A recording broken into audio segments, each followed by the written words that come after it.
한국 KF-21이 전 세계 군사 무대의 중심으로 부상하는 순간은 너무 조용하게, 그러나 너무도 강렬하게 다가왔다. 몇 년 전만 해도 한국산 전투기가 글로벌 무기 시장을 흔들어 놓을 것이라고 예상한 전문가는 많지 않았다. 하지만 지금은 상황이 완전히 달라졌다. 영국 파이낸셜 타임즈가 한국 최대 방산 기업인 하나 에어로스페이스의 전투기 엔진 개발 착수 소식을 헤드라인으로 올렸다는 사실만으로도 국제사회가 느끼는 충격의 크기를 짐작할 수 있다. 이 보도는 단순한 산업 소식이 아니라 한국이 스스로 전투기 산업의 가장 높은 계단을 하나 더 올라섰음을 전 세계에 알리는 신호탄이었다. 하나 에어로스페이스가 정부와 함께 독자 엔진 개발에 본격적으로 뛰어든다는 소식은 한국 방산업계의 밸류체인을 완성하는 중대한 사건이었다. 엔진은 그 어떤 기술보다 이전을 꺼리는 핵심 중의 핵심 기술이며 세계에서도 극소수 국가만이 독자 개발 능력을 가진 분야다. 이 영역에 한국이 직접 뛰어든다는 순간 해외 군사 전문기관들은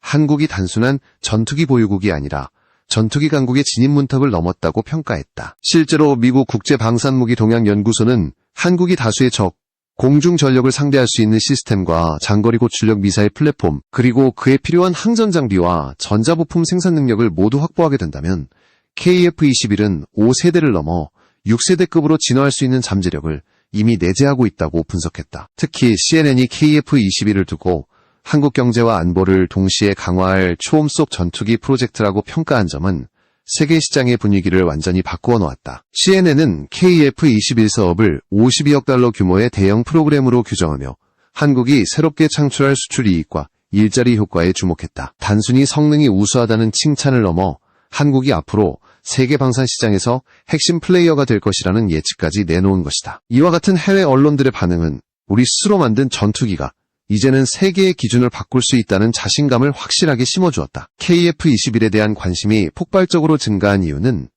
단순히 한국이 전투기를 만들었다는 점 때문이 아니다. 그 변화의 속도, 추진력, 그리고 기술적 완성도가 기존 강대국들과 전혀 다르지 않은 수준까지 올라섰다는 점이 더 큰 충격을 주고 있다. KF-21은 4.5세대 플랫폼으로 시작했지만 개발 단계에서 이미 5세대와 6세대의 개념을 염두에 두고 설계된 전투기다. 그렇기에 외신들은 지금의 KF-21이 완성형이 아니라 시작점에 가깝다는 점에 더욱 주목하고 있다. 블록 1부터 블록 3까지 이어지는 진화의 수직 상승 곡선은 한국이 단순히 전투기를 만드는 나라가 아니라 미래 전투 개념을 주도하는 국가로 도약하고 있음을 보여주는 증거였다.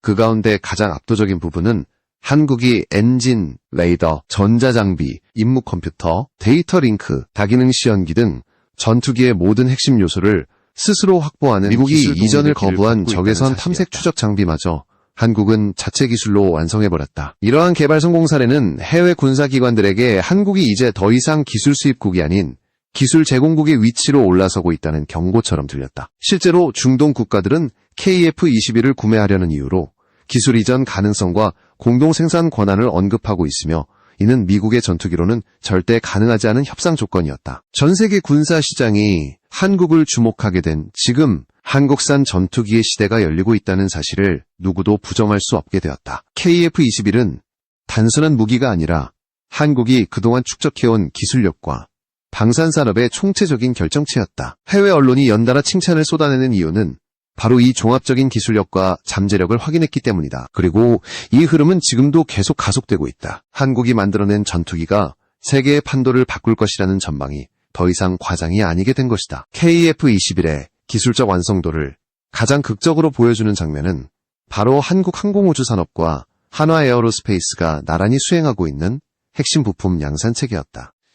이 두 기업이 구축한 생산 라인은 단순히 부품을 조립하는 수준이 아니라 전투기의 심장과 신경망에 해당하는 장비들을 직접 만들어내는 기술력의 결정판이었다. 특히 한화 에어로스페이스가 2028년까지 공급하기로 한 보조동력 장치와 17종의 핵심 구성품은 KF-21이 완전한 자립형 전투기로 도약하기 위한 필수 기술들이었다. 이러한 핵심 장비를 스스로 생산할 수 있다는 사실은 전투기 한 대를 만들기 위해 수십 년 동안 기술 축적이 필요한 항공산업에서 결코 가벼운 의미가 아니었다. 한화가 구축한 전투기 구성품 생산 역량은 매우 복잡하고 정밀한 제조 기준을 만족시키며 이는 세계적인 방산기업들과 어깨를 나란히 할 정도의 수준임을 의미한다. 무엇보다 KF-21에 탑재되는 보조동력 장치는 엔진이 작동하지 않을 때에도 전투기의 전자장비와 필수 계통을 유지할 수 있도록 지원하는 장치로 이 시스템의 성능이 전투기의 안정성과 생존성에 직결된다. 이러한 장비를 한국이 독자적으로 생산한다는 사실만으로도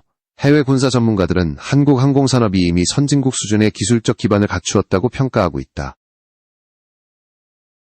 또한 반 시스템이 개발한 임무 컴퓨터와 다기능 시연기, 그리고 음성신호 제어 장치는 전투기 조종석 내부의 모든 정보체계를 임무 컴퓨터는 완전히 전투기의 전술 운용을 실시간으로 계산하고 제어하는 뇌 역할을 하며, 다기능 시연기는 조종사에게 수십 개의 작전 정보를 통합된 화면으로 제공하는 핵심 장비다. 지금까지 많은 국가들이 전투기 개발에서 이 장비들의 국산화에 실패해 외국 기술에 의존할 수밖에 없었다는 점을 생각하면 한국의 성취는 더더욱 의미가 깊다. 특히 미국이 기술 이전을 완전히 거부했던 적외선 탐색 추적 장비를 한국이 독자 개발해낸 사건은 해외 방산 업계를 충격에 빠뜨렸다. 일반적으로 IRST 기술은 스텔스 전투기에게 필수적이며 세계에서도 극히 제한된 국가만 보유하고 있다. 그런데 한국은 이 고난도 장비를 자체 연구진의 기술력으로 구현하며 KF-21의 감시 능력과 표적 추적 성능을 한 단계 끌어올렸다. 이는 기술적인 성취뿐 아니라 한국이 독자적 군사기술 개발 능력을 가진 국가로 상승했음을 확실하게 증명한 장면이었다. 한국 항공우주 산업의 생산 라인 또한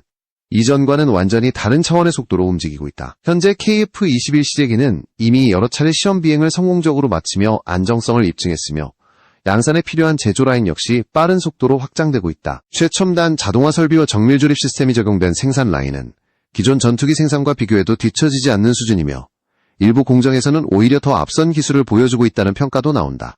이는 한국이 단순히 전투기를 개발하는 것을 넘어 대량 생산 능력까지 확보한 국가로 성장했음을 의미한다. 현재 중동을 비롯한 여러 국가들이 한국산 전투기 기술에 깊은 관심을 보이는 가장 큰 이유는 바로 이 생산 능력과 기술 독립성 때문이다. 어떤 국가든 전투기를 도입한다면 그 이후 수십 년 동안 유지보수와 개량 작업이 필수적인데, 이 과정을 전적으로 제조국에 의존하게 되면 비용과 시간이 크게 증가한다. 반면 KF-21은 주요 부품을 스스로 설계하고 생산하기 때문에 사용국 입장에서는 안정적인 운용과 장기적 업그레이드까지 보장받을 수 있다는 장점이 있다. 이처럼 한국은 부품 생산, 핵심 장비 국산화, 완성형 조립 라인까지 모든 요소를 스스로 구축하며 KF-21 사업을 단순한 전투기한 기종의 개발을 넘어 국가 방산산업 전체를 고도화하는 계기로 만들고 있다. 해외에서는 이런 한국의 움직임을 두고 전투기 산업에서 미국과 유럽이 가진 전통적 우위를 흔들 수 있는 잠재력을 가진 단 하나의 신흥 강국이 등장했다고 평가하고 있다.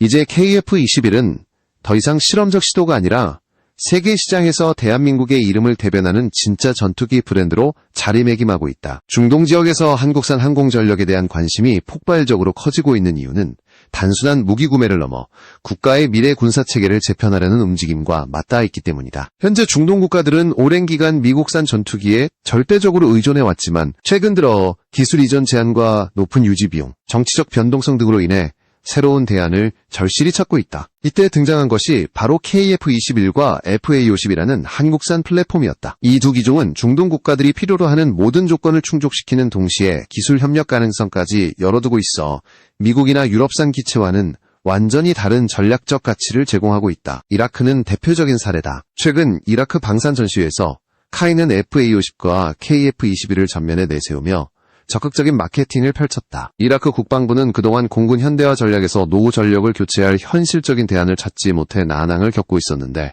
FA-50은 기존에 운용 중인 TOC 훈련기와 완벽히 호환되기 때문에 유지 보수 부담이 크게 줄어든다는 점에서 매우 매력적인 선택지가 되었다. 게다가 FA-50은 저렴한 운용비, 충분한 무장 탑재 능력, 그리고 스나이퍼 타겟팅 포드와 같은 임무 장비를 통합할 수 있어 이라크의 요구 조건과 정확히 맞아떨어졌다. 이뿐만이 아니라 중동과 북아프리카의 여러 국가에서는 KF-21에 대한 본격적인 관심이 나타나고 있다. 특히 UAE는 한국과 전투기 구매 협의를 진행하며 블록 3개발 단계에 공동 참여하는 시나리오까지 논의하고 있는 것으로 알려졌다. UAE는 세계에서 손꼽히는 자금력을 가진 국가이기 때문에 개발 파트너로 참여할 경우 기술 이전의 폭과 투자 규모가 상당히 클 것으로 예상되고 있다. 이러한 방식은 전투기 플랫폼을 단순히 구매하는 일반적인 거래를 넘어 공동 개발국으로 참여해 장기적인 기술적 혜택까지 확보하는 형태로 진화할 가능성이 높다. 중동의 여러 국가들이 미국산 F-35를 도입하고 싶어도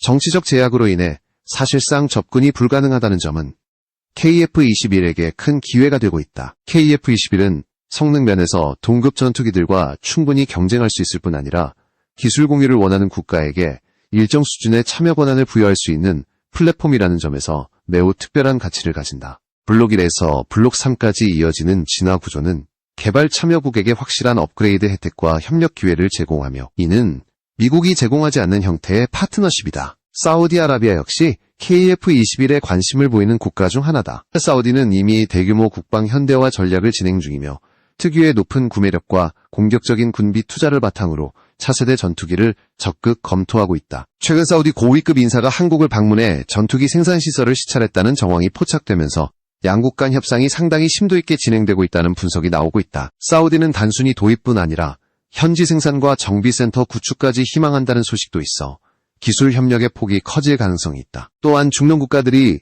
한국산 항공전력을 선호하는 이유 중 하나는 한국의 빠른 납기와 꾸준한 양산 능력에 있다. 미국이나 유럽은 이미 주문이 폭주의 납기 지연이 심각한 반면 한국은 새로 확보한 생산 라인을 기반으로 빠른 인도가 가능하다는 장점을 가지고 있다. 특히 중동 국가들은 지역 분쟁과 국방 경쟁이 치열하기 때문에 단기간 내 전력을 확보하는 속도가 매우 중요하다. 이러한 배경 속에서 한국산 전투기의 경쟁력은 더욱 빛을 발하고 있다. 이렇듯 중동과 북아프리카 전역에서 나타나는 한국산 전투기 수요 증가는 단순한 수출 기회가 아니라 KF-21의 브랜드 가치를 글로벌 시장에서 확립시키는 결정적인 순간이 되고 있다. KF-21은 성능, 가격 경쟁력, 기술 독립성, 그리고 국제 협력의 유연성이라는 4가지 요소에서 모두 강점을 보이며 기존 강대국들이 지배하던 전투기 시장의 균형을 뒤흔들고 있다. 한국이 구축한 이 새로운 흐름은 지금도 빠르게 확산되고 있으며 머지않아 세계 방산 시장의 주력축이 아시아로 이동하는 장면을 실질적으로 보여주는 신호탄이 되고 있다. 세계 주요 군사 강국들이 차세대 전투기 개발 경쟁에 뛰어드는 가운데 대한민국이 보여주고 있는 기술적 진전은 단순한 발전 수준을 넘어 새로운 전투기 패러다임을 제시하고 있다는 평가를 받고 있다. 특히 레이저 무기, 인공지능 기반 전투 운영, 유무인 복합 체계 같은 미래전 핵심 분야에서 한국이 놀라운 성과를 연달아 기록하며 6세대급 기술에 가장 빠르게 접근하는 국가 중 하나로 떠오르고 있다. 이 흐름을 주도하고 있는 것은 바로 KF-21을 중심으로 구축되는 한국의 항공전력 체계다. 우선 전 세계의 이목을 집중시킨 것은 한국이 세계 최초로 실전 배치에 성공한 대공 레이저 무기였다. 국방과학연구소가 개발한 이 시스템은 기존의 방공체계와 완전히 다른 개념이라 전 세계 전문가들을 충격에 빠뜨렸다. 레이저가 목표물을 향해 발사될 때 1초에 30만 킬로미터에 달하는 속도로 빗줄기가 방출되며 소형 무인기나 저가 드론을 기계적으로 격추시키는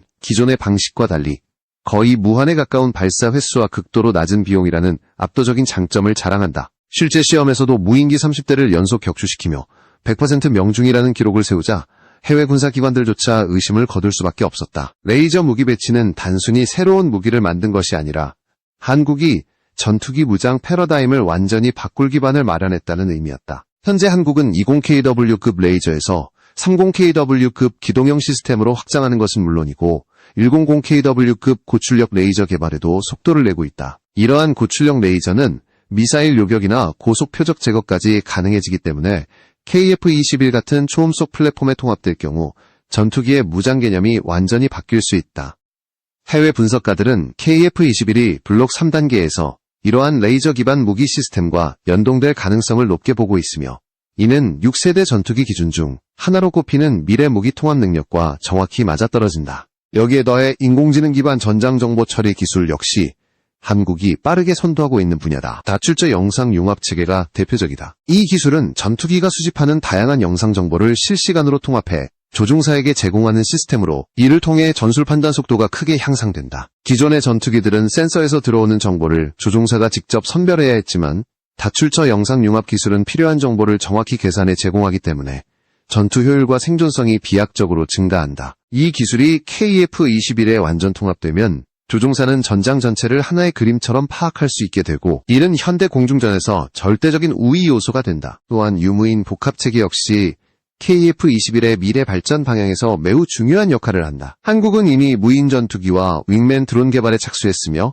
이들이 KF-21과 네트워크를 통해 전술적으로 통합되도록 설계하고 있다. 유무인 복합전력 운영은 미국, 영국, 중국 등이 적극적으로 연구하는 분야로 단일 전투기보다 훨씬 광범위한 공격 범위와 전술적 유연성을 제공한다. 만약 KF-21이 유무인 체계를 완전히 구현하게 된다면 이는 기존 4.5세대 전투기와는 비교도 되지 않는 새로운 수준의 전술 플랫폼으로 도약하게 됨을 의미한다. 이러한 기술적 진전들은 모두 한국이 단순히 다른 나라가 만든 기술을 모방하거나 조립하는 단계가 아니라 완전한 독자 개발 능력을 갖추었음을 보여준다. 특히 일본이 참여 중인 GK 프로그램이 광대역 스텔스와 레이저 무기라는 핵심 요소를 초기 단계에서 제외시킨 것과 대조적으로 한국은 6세대 전투기 기준을 그대로 겨냥하며 기술 개발을 병행하고 있다. GCAP이 외형적 성능 향상에 집중하는 동안 한국은 센서, 무기체계, AI 기반 전장 네트워크라는 전투기의 본질적 진화를 이루고 있다. 해외 전문가들이 한국을 미래 전투기 시장의 핵심 국가로 부르는 이유는